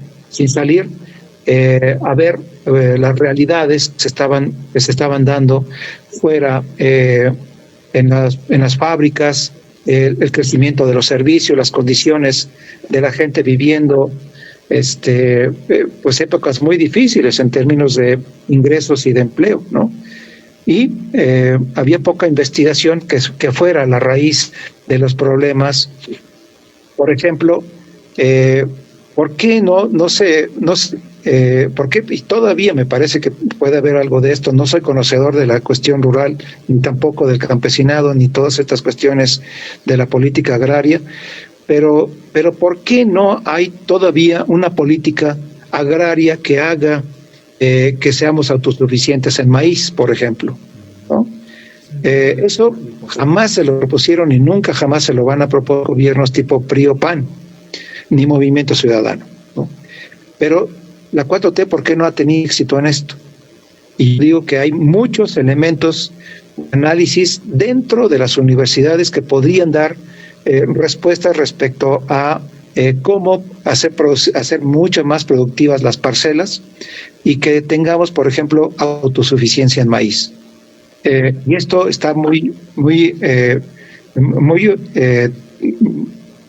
por arrinconado, y solamente hasta apenas hace unos días escuché que la presidenta dijo que, bueno, pues había que procurar, ahora sí, la autosuficiencia, por lo menos en granos básicos, ¿no? Entonces, yo digo, las universidades tendrían que tener un papel mucho más cercano a la sociedad.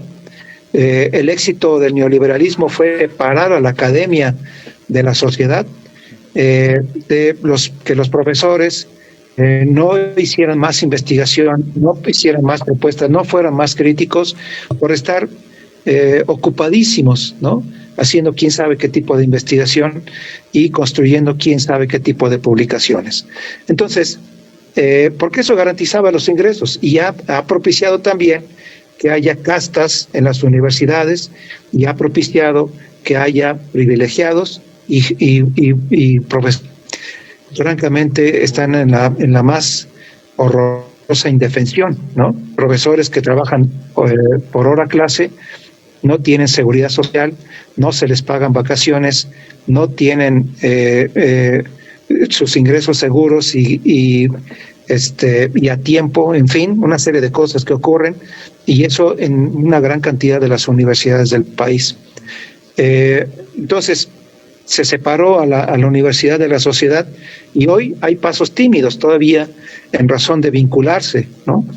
Y por eso vuelvo a hacer énfasis en la presencia de las organizaciones de carácter social, porque las organizaciones de carácter social son las que podrían muy bien propiciar una nueva relación entre la universidad en general y la población y la sociedad.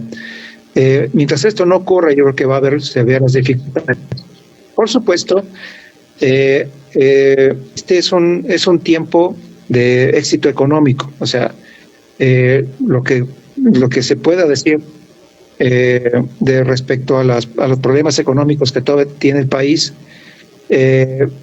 digamos que estamos en una etapa en la que se puede ir diciendo que estamos mejorando en términos de, por ejemplo, los ingresos a través del salario mínimo a los trabajadores.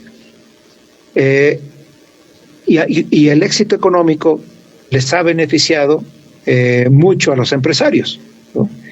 Y los empresarios, pues como lo vimos ayer en el Museo de Antropología, están muy contentos porque francamente ha habido una defensa de la industria, ha habido una defensa del el país en general, que tiene que ver con una economía privada que ha beneficiado a los empresarios y les sigue beneficiando.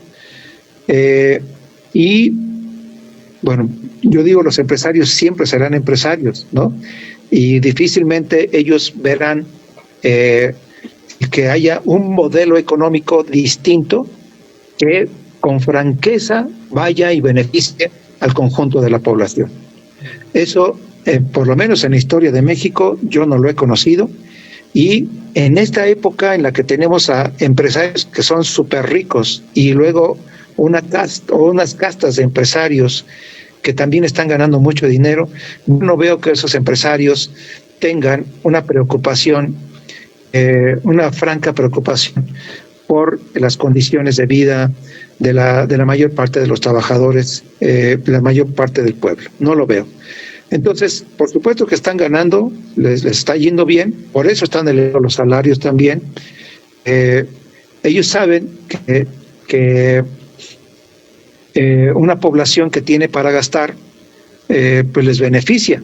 El gasto que se ha hecho en becas, en apoyos a la población, se está traduciendo también en mayor gasto en los supermercados, en consumo, en el consumo interno. Es a lo que le llaman el impulso del mercado interno, ¿no?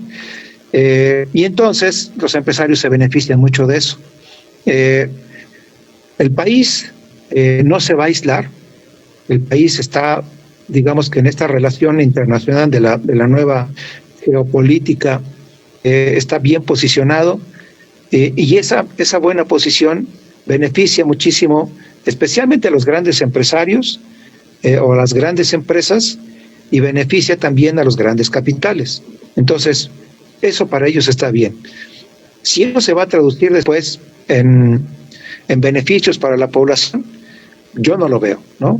Y no lo veo porque todavía no hay una perspectiva en la que yo pudiera decir, vayamos a los años de la segunda posguerra, 1945 y en adelante, cuando el Estado se constituyó como el actor que podía no solo mediar entre el capital y los trabajadores, sino inclusive imponer condiciones. Ese papel que tenía el Estado en el estado de bienestar difícilmente se puede recuperar hoy, porque las grandes empresas y los grandes capitales son quienes tienen hoy la sartén por el mango. Si México quisiera recuperar, si el Estado mexicano quisiera recuperar esa posición preponderante de relación y de instrucción, incluso al diseño incluso de la relación entre empresarios o entre capital y trabajo, no lo podría hacer sin que los capitales se retiraran del país y sin crear una crisis severa, una crisis económica severa. Eso lo saben los empresarios y saben que tienen la sartén por el mango. Eso veo con poca esperanza que los empresarios vayan a cambiar y quieran hacer un cambio profundo en el país, del que ellos participen, no solamente haciendo caso al aumento de 12% o 20% del salario, sino propiciando muchas mejores condiciones que pueden hacerlo, y no lo veo yo, ¿no? O sea, no veo que tengan esa orientación, porque más bien a lo que se ha visto durante los años 80, empezó en los años 80, 90 y lo que va del 2000, es que los empresarios han ido concentrando cada vez mayor riqueza. Pues, ¿qué hace Elon Musk con 400,000, siendo propietario de 400,000 millones de dólares?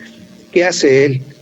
Y creo que tiene sus empresas, pero yo no lo veo, por ejemplo, armando proyectos de vivienda para trabajadores desfavorecidos, ni lo veo tampoco construyendo programas de educación extendida para los chicos que necesitan esa educación y que están en los barrios más pobres de los Estados Unidos lidiando con la delincuencia y con las drogas. Yo no lo veo. Eso no lo está haciendo Elon Musk. Está creando empresas aeroespaciales, está creando empresas tecnológicas, automovilísticas, etcétera, pero no está haciendo este tipo de cosas. Y yo creo que él es el mejor ejemplo de que los empresarios no van a hacer este trabajo que, por supuesto, le toca hacer al Estado, pero todavía tenemos un Estado débil, ¿no?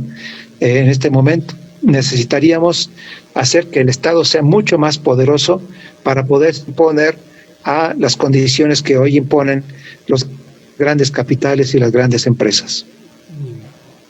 Pues vamos para el siguiente punto. Fíjese que aquí en Puebla destacan 4 organizaciones, ¿sí? Que sería TOSEPAN, más o menos por una asociación de cooperativas muy importante que recibió un gran apoyo con el presidente López Obrador, un impulso muy grande, comenzó a crecer en extensión, tiene 9 cooperativas ya, 2 ACs, ya tiene su caja de ahorro, etcétera. O sea, se les dio un apoyo muy grande. La otra organización, pues es la 28 de octubre, que ahorita en este momento está pues pasando como todas las organizaciones pasan, una pequeña división, y pues tiene 5,000 agremiados, Tosepan tiene 40,000, o sea, no estamos hablando de poca gente, ¿sí? Y la del Barzón, que también es otra de las organizaciones que están acá en Puebla, y está lo que sería Antorcha Campesina con 2,800,000 miembros, o sea, es una cantidad enorme, ¿sí? Ahora ya se empieza a manifestar y a presionar, o sea, es lo que vemos las movilizaciones que actualmente está pidiendo otra vez su espacio esta Antorcha Campesina, ¿no? Entonces, y el Parlamento apenas nosotros tenemos, ellos ya tienen hasta 50 años de formación o 30 y tantos años, o sea, ya tienen una carrera muy larga. Nosotros apenas vamos para, pues, cumpliendo los 5 años, como hace el Parlamento Comunitario, con esa visión que incorpora el aspecto ecológico, ambiental de lo que es nuestra madre tierra, que esa es un poco la variante en esta búsqueda de vincular sociedad, universidades y los gobiernos, ya no de cuestiones es una estrategia diferente la que tenemos, ¿no? A la que se venían trayendo. Entonces vamos a pasar ahorita a un tema, otra pausa, y entramos al legado que usted nos daría. Pero entramos con algo alegre. ¿Qué les parece? Ya que ha visitado varias veces a Oaxaca, vamos a escuchar Flor de Piña. ¿Algún mensaje quieran? Sí, tenemos saludos de Esteban Campuzano, de Alonso Sol, de Miguel García Rodríguez, de Bárbara Casillas, de Pato Norma, saludos Pati, de la maestra Debbie Palacios, un abrazo maestra Debbie, de Jan García T. Saludos, doctor Moisés.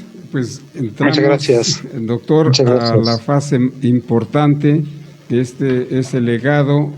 Estamos viendo a ver si platicamos con la maestra o Gudelia, o a ver con quién, si pudiéramos hacer como un resumen de los legados de todas las personas que han participado y tenerlo presente para poder distribuirlo mediante cápsulas de manera constante. ¿Cuál es el legado que se está dando para los poblanos y tlaxcaltecas en lo que usted le denomina la forma de avanzar con una nueva visión reflexiva que nos permita abordar temas que se han estado de alguna manera dejando de lado? Entonces, ¿cuál sería ahora sí el legado o los legados que usted nos daría para todos los compañeros, para su familia, para la universidad, para la sociedad? Bueno, usted tiene la palabra, usted diga lo que quiera decir. Muchas gracias. Bueno, yo sin ánimo de presunción, pero me considero que fui muy afortunado en la trayectoria de vida, porque tuve una familia que dio, porque pues poco a poco, con dificultades y todo lo que haya significado eso, pues me fui forjando el camino. Les digo, yo no sé, a los 9, 10 años, yo sé por qué quería ser físico matemático, pero eso nunca se me quitó de la cabeza, y poco a poco en la trayectoria, al pasar de los años y del tiempo, pues logré ser, ¿no? Viví en un barrio de clase obrera, en el que seguramente mi caso es un caso de los muy, muy, muy poquitos que pudieron haberse dado. Escapar a esas condiciones que uno tenía sin haber tenido hermanos que hubieran estudiado la universidad. Bueno, mis hermanos, me parece que uno de ellos o dos de ellos terminaron la secundaria en la escuela nocturna, pero ni siquiera habían terminado algunos de ellos la primaria, ¿no? Entonces, bajo esas condiciones, que yo haya logrado llegar hasta el doctorado, pues tiene mucho que ver con algo que en la cabeza poco a poco va haciendo que la trayectoria se vaya construyendo. Hay muchas influencias, por supuesto, pero les decía que me considero muy afortunado porque en el momento en que uno necesita la cercanía de alguien que le dé el impulso definitivo, pues llegó, ¿no? ocurrió en la universidad con les decía, mis mentores, Cristina y Daniel, y eso me dio impulso definitivo hacia las cuestiones que tienen que ver con la ciencia y la academia. Pero, además de eso, me dieron también la posibilidad de conocer México, de conocer los pueblos lejanos, de conocer la brecha, de conocer el bosque, de conocer el desierto, de conocer la selva, de conocer a las personas que no hablan español, de conocer a las personas que hablaban un lenguaje diferente porque ellos se relacionaban todas las veces con el ganado, se relacionaban con la tierra, se relacionaban con el agua, ¿no? Los pescadores, etcétera. Todo eso que uno va a como experiencia en el trabajo, en la trayectoria de la vida, pues eso le va dejando a uno pues muchas cosas muchos valores que se cultivan. Y creo que esa parte me ha ayudado mucho también a entender situaciones que se presentan en la universidad, en mi universidad específicamente, en la Autónoma de Tlaxcala, y me dieron la oportunidad de pensar en algún momento que las clases como yo las daba me aburrían muchísimo, ¿no? Y que yo decía, pues yo creo que esto no les está gustando a mis estudiantes porque a mí no me está gustando. Y busqué formas en las que pudiera encontrar algo interesante que pudiera hacer mis estudiantes en las clases y que de una u otra manera despertara también la posibilidad de que no solamente yo diera una clase 3 horas, que eso es a lo que está acostumbrado, sino que también mis estudiantes quisieran participar y decir algo, ¿no? A lo largo de la clase. En fin, eso me llevó a buscar y encontrar algunas cosas que puse en marcha, pero de ahí me nació la inquietud por decir, híjole, pues la academia o la docencia en específico no puede ser que yo dé clases de 2 horas o de 3 horas o de 4 horas, sino de que los estudiantes, de que yo esté seguro de que los estudiantes de verdad estén aprendiendo algo. Por fortuna también la Universidad, la Autónoma de Tlaxcala también me dio la oportunidad de participar en una comisión que dedicó su tiempo a diseñar un modelo educativo. Y entonces fue ahí que conocí que las inquietudes que tuve años previos sin saber nada de lo pedagógico, didáctico, pues eran inquietudes que se estaban reflejando en comportamientos docentes en otros países, en otras latitudes, en otros lugares, y que estaban obteniendo respuestas, ¿no? Y creo que algunas de esas respuestas son planteamientos que se hicieron ni siquiera hace 10 o 12 años, sino planteamientos que se hicieron hace 100 años. Ese conjunto de tendencias hoy están siendo guías para vincular, por ejemplo, a la escuela con la comunidad, el aprender haciendo, el desarrollo de conocimientos a través del trabajo, son cosas que se están proponiendo hoy a través de la 4T y que de una u otra manera también nosotros quisimos impulsar a través del modelo educativo de la Universidad Autónoma de Tlaxcala. Hay una gran cantidad de problemas, por supuesto, hay una gran cantidad de resistencias, pero creo que por esta trayectoria afortunada que he tenido, eso me permite también decir que estar contento, al menos estar a gusto con el trabajo que uno hace, tiene mucho que ver con tratar de reflejar la trayectoria de vida y tratar de que esa trayectoria de vida tenga una influencia en la forma de la docencia, en la forma del compromiso que uno desarrolle con sus estudiantes, ¿no? Ahora hay una propuesta que se desarrolló antes, ahora tiene un formato diferente, pero el planteamiento sigue siendo básicamente el mismo, de vincular el trabajo que se hace dentro de la academia con el trabajo que se hace fuera en la comunidad. Yo ya había iniciado esto en Atoyatenco, acá en San Vicente Atoyatenco, acá en Tlaxcala.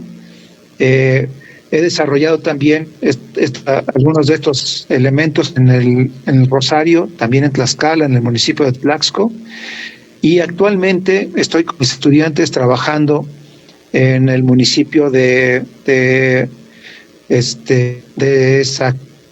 Zacatelco, que está aquí a escasos 20 kilómetros de Tlaxcala, vinculando directamente a mis estudiantes con el trabajo sociológico y a través también de un trabajo técnico, ¿no? A través de la hechura de una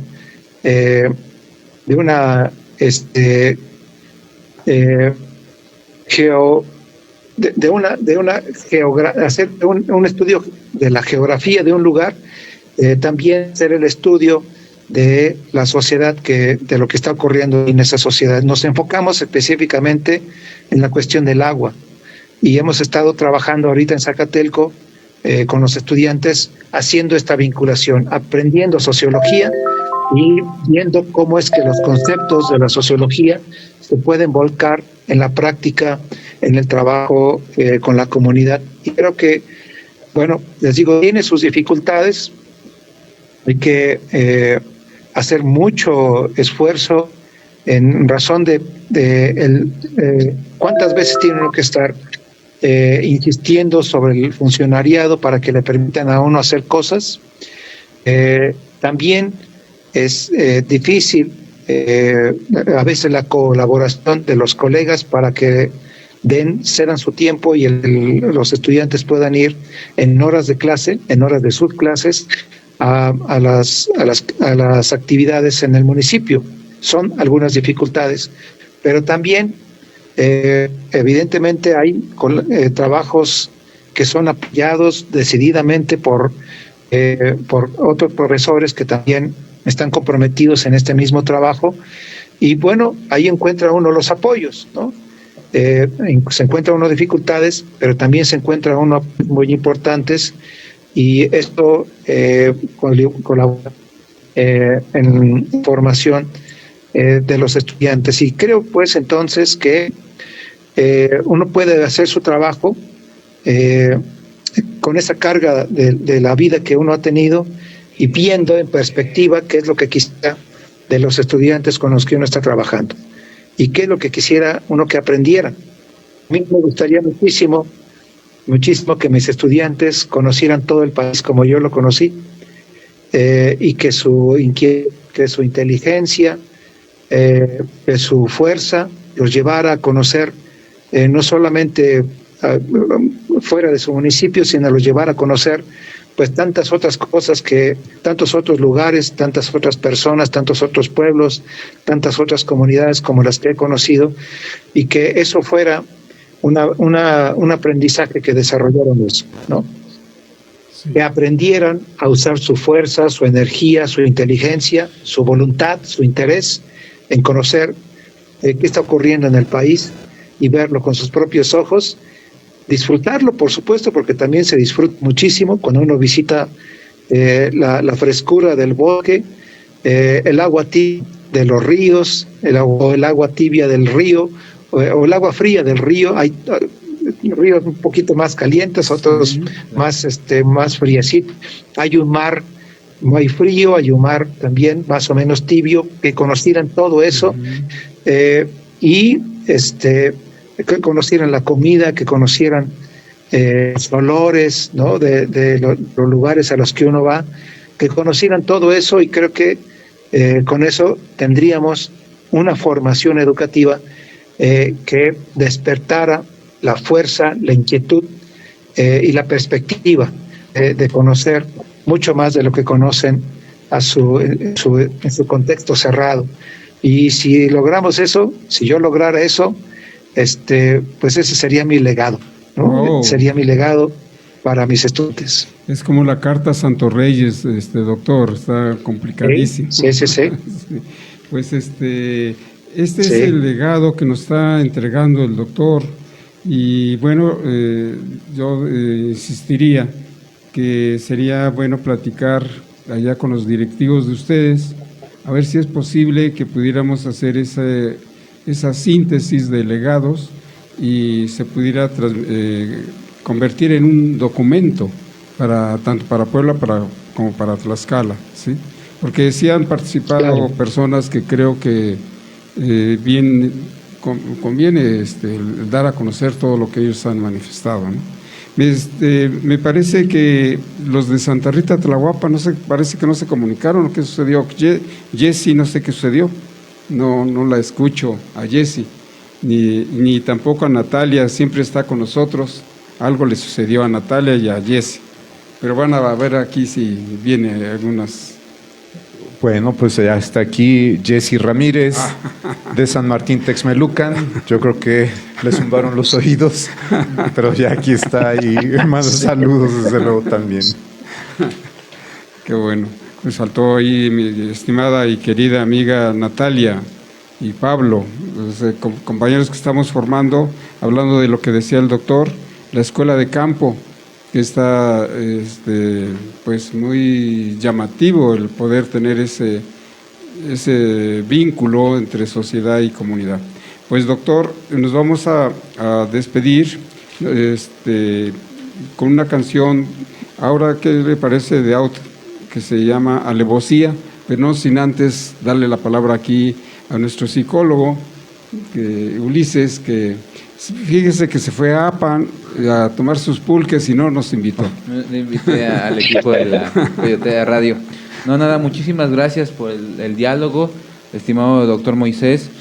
Fue muy interesante el recorrido histórico y esta crítica, observación, reflexiones que nos brinda sobre la política y el panorama social, ¿no? que usted nos brinda en esta noche, aquí en un programa pues muy especial, como ya lo menciona el doctor Lorenzo, que cada 8 días hemos venido haciendo, y es todo un honor escuchar a personajes como usted con su trayectoria.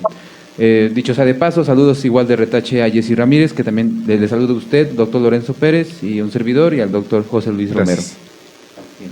Quisiera también agradecerles a ustedes y a quienes enviaron sus saludos. Muchas gracias. Sí.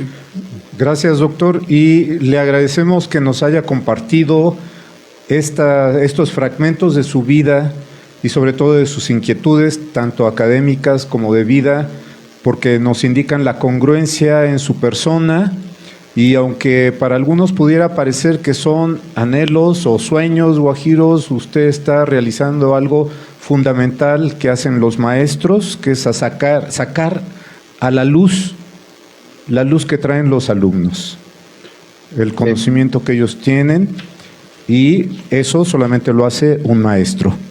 Y pues le agradecemos porque este mensaje que usted nos ha dado pues nos ayuda a todos a reconocer que, bueno, no, como decía el doctor Lorenzo, pedirle carta a los reyes, pues no es tanto carta a los reyes, sino carta a nosotros mismos.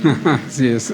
Mandarnos la carta a nosotros mismos, y usted es un ejemplo de ello, y por ello es que este programa, a donde estos mensajes de cada uno de ustedes que han estado participando llegan a distintas partes de nuestro estado, a distintos auditorios, a distintas audiencias, y nos enriquecen a todos.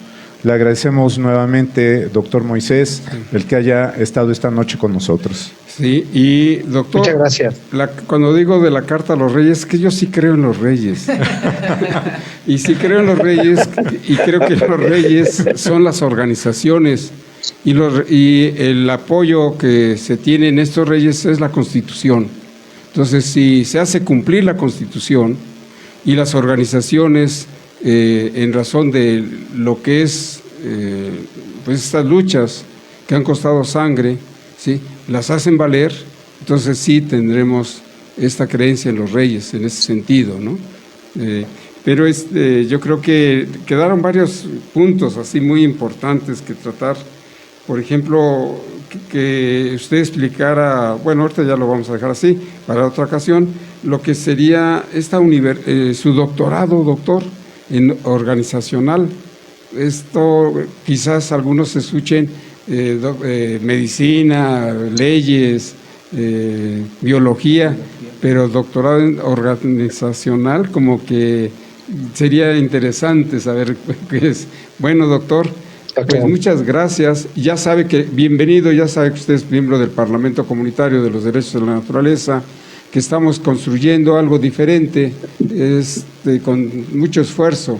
Estamos y paso a pasito creando un modelo diferente de forma de participación social. ¿Sí? Me consta, doctor, el esfuerzo y también les agradezco que me hayan aceptado ahí. Muchas gracias. Sí. Gracias. Pues, gracias, doctor. Pues nos estamos viendo y terminamos con una canción de Alevosía. Eso se lo dedica a Jesse, dice.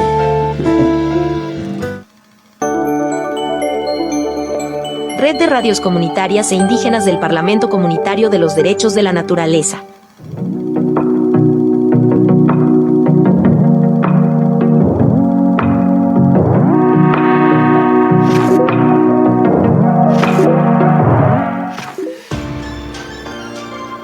En búsqueda del Huehuetlatoyi. Con el doctor Manlio Barbosa Cano, el maestro Miguel Enríquez y el biólogo Armando Noé Istcuauli. Lunes 5 de la tarde. Nos vemos y escuchamos por Facebook Live y seno.fm. Te esperamos. No te pierdas el podcast Cultura para la Salud con el Dr. José Luis Romero, este martes a las 7 de la tarde. Llama o manda mensaje al número de cabina y WhatsApp 221-234-02-22. Nos vemos y escuchamos por Facebook Live y seno.fm.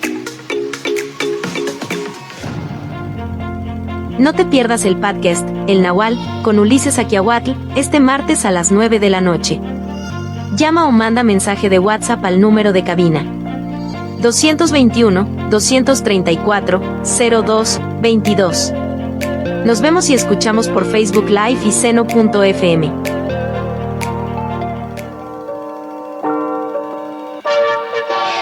te pierdas el podcast Mujer Epigenética, sanando desde la ciencia y el alma. Estreno, este miércoles a las 6 de la tarde. Con Yoli Barajas y Yolanda Fontes. Nos vemos y escuchamos por Facebook Live y seno.fm. Te esperamos. No te pierdas Coyote Night Music con Guillermo Memo. Todos los miércoles, a partir de las 10 de la noche. Número de WhatsApp 221-234-02-22. Nos vemos y escuchamos por TikTok Live y seno.fm. Te esperamos. Coyote Night Music. Este jueves a las 6 de la tarde no te pierdas el podcast Cuencas Hídricas con el biólogo Armando Noé Istcuauli. Número de cabina y WhatsApp 221-234-0222. Nos vemos y escuchamos por Facebook Live y seno.fm. No te pierdas el podcast Legado para el Buen Vivir con el Dr. Lorenzo Pérez Arenas, el Dr. José Luis Romero y el psicólogo Ulises Aquiahuatl Sánchez. Invitado: Dr. Moisés Mecalco López, profesor investigador de la Universidad Autónoma de Tlaxcala. Este viernes a las 7 de la tarde. Nos vemos y escuchamos por Facebook Live y seno.fm. Te esperamos.